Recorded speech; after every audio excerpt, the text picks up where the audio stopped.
mtumishi wa Mungu aliyekuja kutufundisha mambo ya uwekezaji. Haleluya. Haleluya. Kwa majina yangu ninaitwa Seloni Kimonyika. Niko hapa leo kukuletea ujumbe. Haleluya. Katika vyote tulivyojifunza, kwa sasa hivi tunaenda kuangalia kwa habari ya ujumbe wetu ambao unakwambia fanya maamuzi yaliyo sahihi leo. Haleluya. Fanya maamuzi yaliyo sahihi leo. Yamkini umesikia kwa habari ya UTT. Haleluya. Yamkini umesikia kwa maandiko asubuhi ambayo tumejifunza. Lakini sijajua Mungu amekusudia nini mchana wa leo. Na nilipokuwa naendelea kusikiliza hivi vipindi mbalimbali vilivyokuwa vinaendelea, nikajikuta na mtafakari Mungu kwa upana sana. Bwana asifiwe. Haleluya. Fanya maamuzi yaliyo sahihi leo. Haleluya. Tunaposema fanya maamuzi, maamuzi ni nini? Au fanya uchaguzi. Ni kwa nini tunachagua? Bwana asifiwe. Sasa kujiuliza, kwa nini tunachagua au kwa nini tunafanya maamuzi?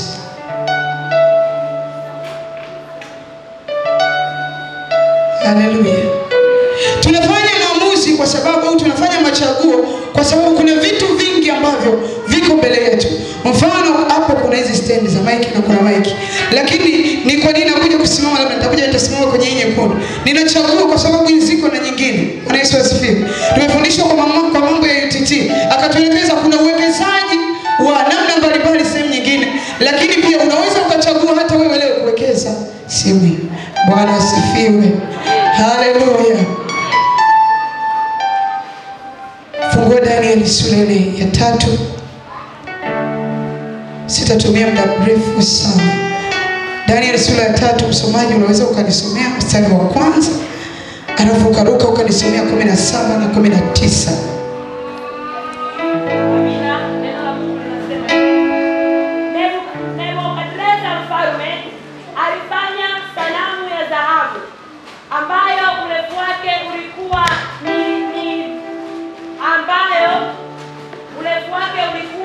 Ni dhiraa 60 na upana wake dhiraa 6. Akaisimamisha katika uwanda wa Dura katika wilaya ya Babeli. Namba 17. Anzia 16. Na inasema, ndipo Shadraki na Meshaki na Abednego wakajibu wakamwambia mfalme neno hili: kama ni hivyo, Mungu wetu tunayemtumikia aweza kutuokoa na tanuri ile iwakayo moto, naye atatuokoa na mkono wako, mfalme. Namba 18. Basi kama si hivyo, ujue mfalme, ya kuwa sisi hatutakubali kuitumikia miungu yako wala kuisujudia hiyo sanamu ya dhahabu uliyoisimamisha. Ndipo Nebukadreza akajaa adhabu, na sura ya uso wake ikabadilika juu ya Shadraki, Meshaki na Abednego. Basi akatoa amri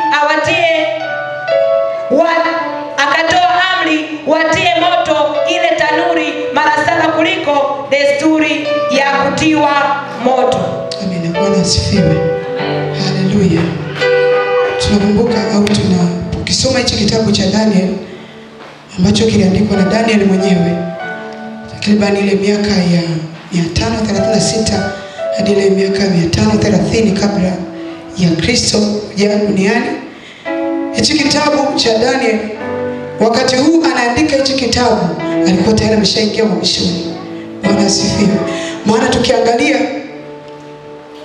ule mwaka wa 603 kwenye tafiti mbalimbali, 603 ndipo wakati ambao Nebukadreza aliingia Yerusalemu na kuivamia Yerusalemu. Bwana Yesu asifiwe. Kuwachukua wale watu ambao walikuwa wakionywa kwa habari ya kutokutenda dhambi, lakini wakaingia kwenye maasi mbalimbali, wakawa wakifanya vitu ambavyo havimpendezi Mungu. Na ndio maana ukisoma kwa habari za Habakuki anasema, Bwana nilia hata lini, hata hutaki kusikia, na kulilia kwa sababu ya udhalimu, hata hutaki kuona. Lakini kila nikitafuta haki, haki haiji kwa usawa. Ni kwa nini alikuwa anazungumzia vile? Kwa sababu Yerusalemu kuna wakati watu wa Israeli walikuwa wanatenda maovu, wakawa wamejichanganya na mataifa mbalimbali. Sasa ilifika wakati ambao Mungu akaruhusu waingie kwenye mkono wa Nebukadreza. Bwana Yesu asifiwe. Utawala wa Babeli. Wameingia kwenye utawala wa huyu mfalme ambaye ni Nebukadreza, utawala wa Babeli. Ukiangalia kuna tribu tatu ambazo wakati wanaingia uhamishoni wanaingia. Utakuta kuna tribu ya kwanza ambao ndio walikuwa kina Daniel pamoja na wenzake. Bwana asifiwe. Lakini kuna wakati mwingine walikuja kina Hezekia. Mara ya pili ukisoma kitabu cha Ezra. Mara ya tatu unakuja kuna wengine ambao waliingia, lakini pia tunaona Yeremia hakuingia, lakini kuna wengine pia ambao waliingia kule kwenye uhamishoni. Sasa tunaposoma hichi kitabu wakati huu au huu mwaka wa 500, maana tunajua miaka ilikuwa inarudi nyuma, na anapoandika hichi kitabu yupo tayari uhamishoni. Bwana asifiwe. Haleluya.